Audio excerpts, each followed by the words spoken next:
Morning दोस्तों, मैं कुश कुमार सरल एग्जाम के यूट्यूब चैनल पे आपका स्वागत करता हूं। दोस्तों, लेकर आए हैं 17 अगस्त से बनने वाले 10 करंट अफेयर के महत्वपूर्ण प्रश्न जो आपकी सभी प्रकार के एग्जाम के लिए इम्पॉर्टेंट हैं। और ये जो भी करंट अफेयर के क्वेश्चन है ये सभी लेटेस्ट होते हैं पर डे के।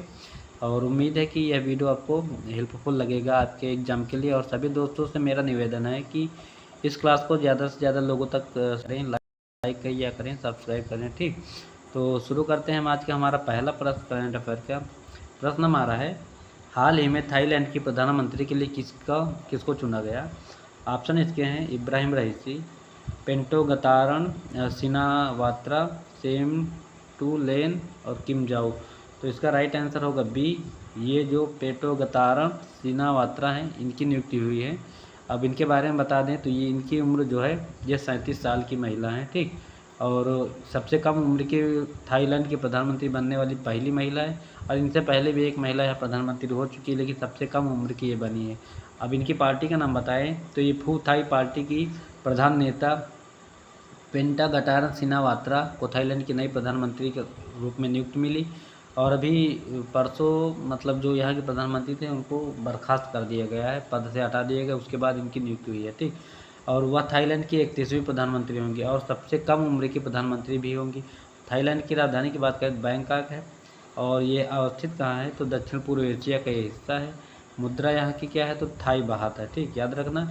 और गोल्डन ट्रायंगल में शामिल देश थाईलैंड, लाओस, म्यांमार है जो अफीम की कृषि और ड्रग्स तस्करी के लिए जाने जाते हैं। ठीक, तो अगला हमारा प्रश्न है, 2024 में सर्वश्रेष्ठ वैश्विक एयरलाइंस सूची में भारतीय एयरलाइन में किसको दक्षिण एशिया में शीर्ष स्थान प्राप्त हुआ है। तो ऑप्शन इसके air India, Indigo, Vistara, SpiceJet. तो इसका जो सही जवाब है सी ऑप्शन होगा। विस्तारा जो है सर्वश्रेष्ठ वैश्विक एयरलाइंस सूची में भारत में इसको महत्वपूर्ण शीर्ष स्थान मिला है। और कुल जो कंपटीशन हुआ तो विश्व की 20 जो थी एयर फ्लाइटें एजेंसी उनके मध्य हुआ था। ठीक, और इसमें और बता दें आपको तो 2024 में एयरलाइन सूची में भारतीय एयरलाइंस विस्तारा को दक्षिण एशिया में शीर्ष स्थान प्राप्त हुआ है। एयरलाइन ने लगातार चौथे वर्ष भारत और दक्षिण एशिया में सर्वश्रेष्ठ एयरलाइन और लगातार छठे वर्ष भारत और दक्षिण एशिया में सर्वश्रेष्ठ एयरलाइन स्टाफ सेवा का प्रतिष्ठित खिताब हासिल किया। और ये जो विस्तारा है ये सिंगापुर और भारत का सहयोग से कंपनी काम करती है। और इसके अतिरिक्त विस्तारा को चौथी बार भारत और दक्षिण एशिया में सर्वश्रेष्ठ केबिन क्रू और लगातार तीसरे वर्ष भारत और दक्षिण एशिया में सर्वश्रेष्ठ बिजनेस क्लास एयरलाइन को सम्मानित किया और सबसे स्वच्छ और सफाई के मामले में भी इसको अवार्ड मिला है इस एयरलाइंस को, विस्तारा को। ठीक, और यह लगातार तीसरी बार विश्व की शीर्ष 20 एयरलाइनों की सूची में शामिल होने वाली एकमात्र भारतीय एयरलाइन बन गई है। विस्तारा टाटा सन्स और सिंगापुर एयरलाइंस लिमिटेड के बीच 51:49, मतलब टाटा सन्स का 51% और 49% सिंगापुर का है।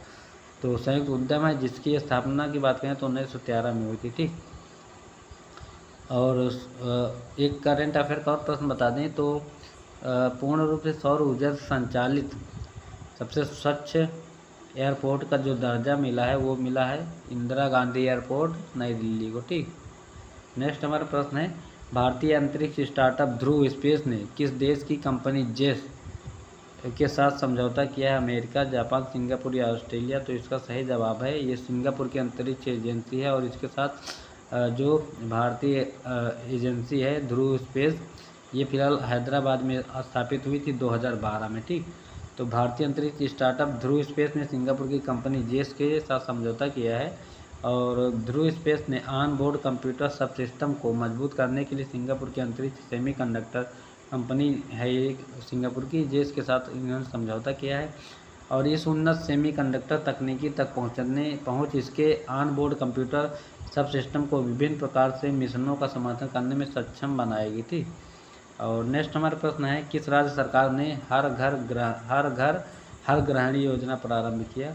राजस्थान, गुजरात, हरियाणा या पंजाब। तो इसका भी राइट आंसर होगा सी ऑप्शन, हरियाणा राज्य ने यह योजना शुरू की है। अब इसके बारे में और बताएं डिटेल।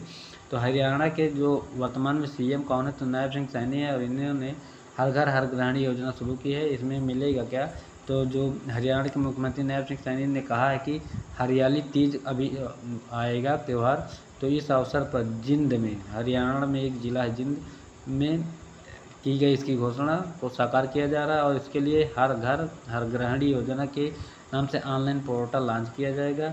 और इस योजना से महिलाओं को सालाना 1500 करोड़ रुपए का लाभ मिलेगा और उपभोक्ता एक साल में 12 सिलेंडर भी ले सकेंगे।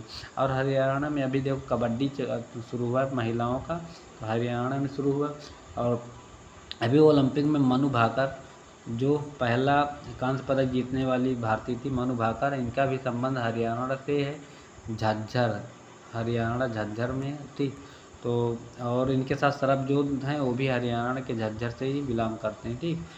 इन्होंने भी कांस्य पदक जीता था। अगला हमारा प्रश्न है, IUCN रेड लिस्ट में किसको संकटग्रस्त प्रजाति घोषित किया गया है? बेला, अमरतास, अश्वगंधा या नील कुंजिरी। तो ये फिलहाल इसका डी ऑप्शन होगा। और इसके बारे में और बताएं डिटेल। तो IUCN क्या है? तो ये ऐसी एजेंसी जो मतलब लुप्त प्राय या विलुप्त होने वाले पेड़ पौधे या जीव जंतुओं के लिस्ट जारी करती है। तो इसने नील कुंजिरी को संकटग्रस्त प्रजाति घोषित किया है। अब ये नील कुंजिरी आप नाम पहली बार सुने हो तो मैं बता दूं, ये नील कुंजिरी क्या है। आपने नीलगिरी की पर्वत चोटी का नाम सुने होंगे, नीलगिरी जो तमिलनाडु केरल वगैरह में फैली हुई है। तो ये हर साल हर मतलब 12 वर्ष में ये फूल जो है नीले कलर का होता है और ये इन्हीं पहाड़ियों पे खिलता है 12 साल में। तो जब खिलता है तो ये पूरा पर्वत नीला हो जाता है और उसी की वजह से इसका नाम नीलगिरी रखा गया है, ठीक। तो जो ये नील कुंजिरी है ये इस समय संकटग्रस्त है क्योंकि ये विलुप्त हो रहा है। तो नील कुंजिरी स्ट्रोबिलाथेंस कुंथियाना प्रत्येक 12 वर्ष में एक बार खिलता है और इसे IUCN रेड लिस्ट में संवेदनशील मानदंड इसके A to C के रूप में वर्गीकृत किया गया। नील कुंजिरी 3 मीटर ऊंची एक स्थानिक झाड़ी होती है जो केवल दक्षिणी पश्चिम भारत के 5 पर्वतीय प्रदेशों के उच्च ऊंचाई वाले 16 ग्रासलैंड इकोसिस्टम में 1340 से 2600 मीटर की ऊंचाई पर देखी जाती है। फिलहाल ये तमिलनाडु में नीलगिरी पर्वत पर ये पाए जाते थे, ठीक।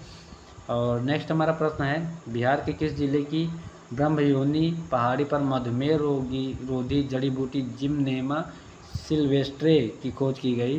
राजगीर, बक्सर, मधेपुरा या गया? तो इसका राइट आंसर होगा डी। इसकी खोज जो हुई गया में हुई, बिहार में, ठीक। तो बिहार के गया में ब्रह्मयोगिनी पहाड़ी पर मधुमेह रोगी जड़ी बूटियाँ जिम्नेमा सिल्वेस्ट्रे की खोज हुई है। गुणमार में पाए जाने वाले जिम्नेमिक एसिड में रक्त शर्करा को घटाने की अनोखी क्षमता होती है। और जिम्नेमिक एसिड की खूबी क्या है? तो यह आंत की बाहरी परत में रिसेप्टर के स्थान को भर देता है और जिससे मिठास की लालसा रुक जाती है। क्योंकि इस बीमारी में क्या है, इंसान मीठेपन की तरफ ज़्यादा आकर्षित होता है और उसको मीठा खाने का बहुत मन करता है। तो ये शुगर वाली बीमारी बहुत ख़तरनाक होती है, जिससे मिठास की लालसा रुक जाएगी अगर इस दवाई को आप करोगे। और नतीजा यह होगा कि आंत चीनी के अणुओं का अवशोषण कम करती है, जिससे रक्त में शर्करा की मात्रा कम हो जाएगी। और ये फिलहाल जो मधुमेह रोग है ये अग्नाशय की बीटा कोशिका से स्रावित होता है, ठीक। और नेक्स्ट हमारा प्रश्न है, केंद्र सरकार ने प्रवर्तन मंत्रालय में किसकी नियुक्ति की है? तो राहुल नवीन, रमेश माथुर, कैलाश सिंह या विजय बहुगुणा? राइट आंसर होगा इसका ए ऑप्शन, राहुल नवीन को इस पद पर नियुक्ति मिली है। तो केंद्र सरकार ने प्रवर्तन मंत्रालय, जिसे ED बोलते हैं, तो कहते नहीं कि ED के छापा पड़ा है, तो यही ED है। मुख्यालय इसका दिल्ली में है। तो निदेशक की नियुक्ति हो गई है इनकी और विशेष निदेशक राहुल नवीन को यह जिम्मेदारी सौंपी गई है। राहुल नवीन भारतीय राजस्व सेवा आयकर के 1993 बैच के अधिकारी हैं, ठीक। इसकी स्थापना की बात करें तो 1 मई 1956 में हुई और मुख्यालय इसका दिल्ली में, ठीक। नेक्स्ट हमारा प्रश्न है, प्रधानमंत्री नरेंद्र मोदी 15 अगस्त को लाल किले पर झंडा फहराने का लगातार कितने बार का रिकॉर्ड बनाया है? 14, 16, 13 या 11? तो इनका राइट आंसर है 11 बार इन्होंने लगातार झंडा फहराया है लाल किले से।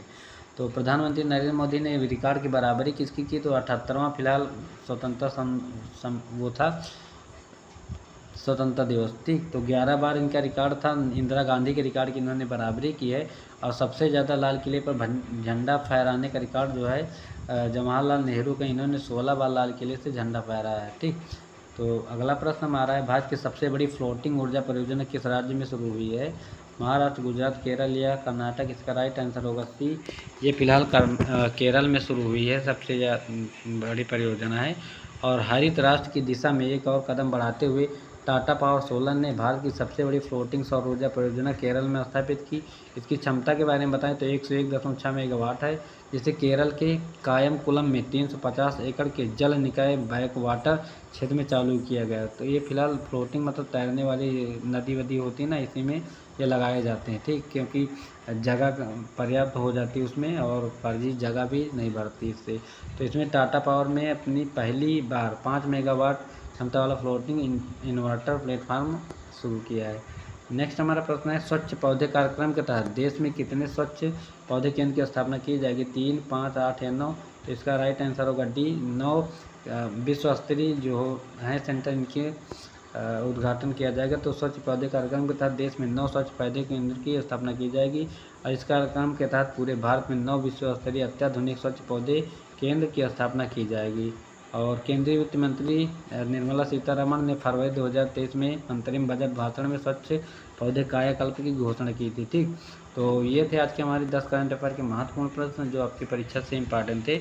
और एक न्यूज़ और है, जो भी उत्तर प्रदेश से संबंधित स्टूडेंट है उनका जो एग्ज़ाम सेंटर है उसका कार्ड जारी हो चुका है। तो अभी फ़िलहाल साइड में दिक्कत प्रॉब्लम चल रही है, वो खुल नहीं रहा है। तो कल तक या रात में 11-12 बजे तक साइट चले तो आप लोग देख सकते हो कि इसका सेंटर कहाँ गया है, ठीक। तो तब तक के लिए बाय, फिर सभी पढ़ते रहिए अच्छे से, थैंक यू। और इसके बाद मेरी दूसरी क्लास बिहार बीपीएससी की जो तैयारी करने वाले स्टूडेंट है, जो भी मतलब बिहार शिक्षक भर्ती से संबंधित है या बिहार एसएससी से संबंधित है, उनके लिए बिहार के प्रैक्टिस सेट हम डालेंगे, तो आप लोग देख लेना उसको, ठीक। तो सभी को थैंक्स, बाय।